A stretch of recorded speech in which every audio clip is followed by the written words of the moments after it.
this isn't somebody that we see once a year or 3 times a year. We see Josh every other day, you know? So like, for sure, like I know in my heart that, you know, we're doing something great, you know? Definitely doing something great.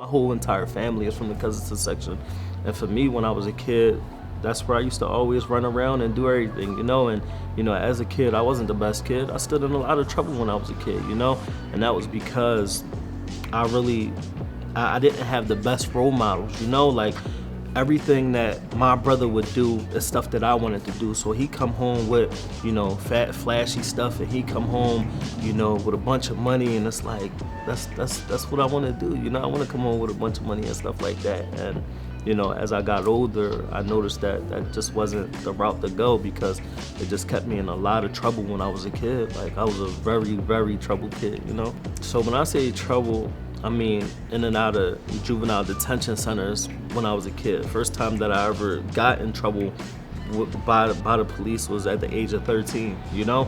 And this stemmed from me always feeling like I had to fend for myself, because, you know, my dad, for example, he was always in my life, and he's still in my life to this day. My mom, she's never been in my life. So my dad is the person that raised me. But the thing here is that my dad, he was a functional addict. So, you know, he get high and all of that, but he know how to uphold the job. Whereas though my mom, she been getting high now for 30 plus years. And that's somebody that, you know, not that I don't look at my mom like she's not a mother figure to me, but she just never been a part of my life. And it was just crazy, you know. It was just crazy. Like, as I said, I've been to boot camp, I've been to Vision Quest, I've been to Glen Mills. It's just, as a child, man, it was really rough. I always wanted to be a barber, and it took about probably like 6 years ago, 7 years ago, for me to really know, like, all right, cool, like, if this is something that I really want to do, I need a high school diploma, because I end up dropping out of high school. I need a high school diploma in order for me to go to barber school. So I went back to high school and got a diploma. And it's crazy, because right after I got that diploma, I got in some trouble. I had to sit down for like 14 months. I got locked up and had to sit down for 14 months. Then when I came home, I'm like, all right, cool, I got my high school diploma already, I'm enrolled into barber school. I came home in July, enrolled into barber school by August, and that barber school is what really changed my life completely though, you know? It was the individuals that I surrounded myself around in barber school, and my barber instructor. My barber instructor, when I first enrolled into barber school, my barber instructor, what he used to do was he used to take us to shelters. That's how we learned how to cut hair, the whole class, because the whole class didn't have experience. So he would take the whole class to barber school. He would take the whole class to shelters. And it was more like, well, since we don't have no experience in cutting hair, what we're gonna do is we're gonna volunteer our services by providing these free haircuts at the shelters, but y'all gonna be giving back at the same time, you know? So it was amazing. So, for me, once again, me being able to provide a free haircut to somebody meant more to me than to actually receive money for it. Like, it was just like, I love the feeling of being able to bless somebody that can't afford it. Like, because at that point, it was just like, I just like can't really see myself, you know, financially benefiting off of something that I love doing.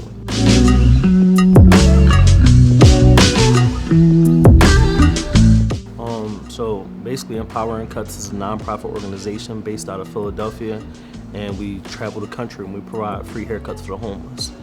And you know, for me, it's not just about the free haircut, it's also about being able to, you know, build relationships with these individuals, you know, like on a personal level. So, you know, every time I go to, you know, the Kensington section of Philadelphia, everybody in the Kensington section of Philadelphia knows me. You know, I could go down there to pay a phone bill and people like, Josh, you giving out free haircuts today? And it's like, nah, I'm not giving out haircuts. I'm only down here to pay a phone bill, you know? So it's just, you know, like we feel like we started off just, you know, providing free haircuts, and now it's just like, it's not really just about the free haircuts. It's also about being able to build these relationships with these individuals, you know? It's a lot of individuals that I still keep in contact with to this day that's not even, you know, on the streets anymore, not because of the haircut, but because, you know, job opportunities presented itself. They enrolled themselves into a recovery home right after the haircut. So it's definitely changing lives, definitely, you know.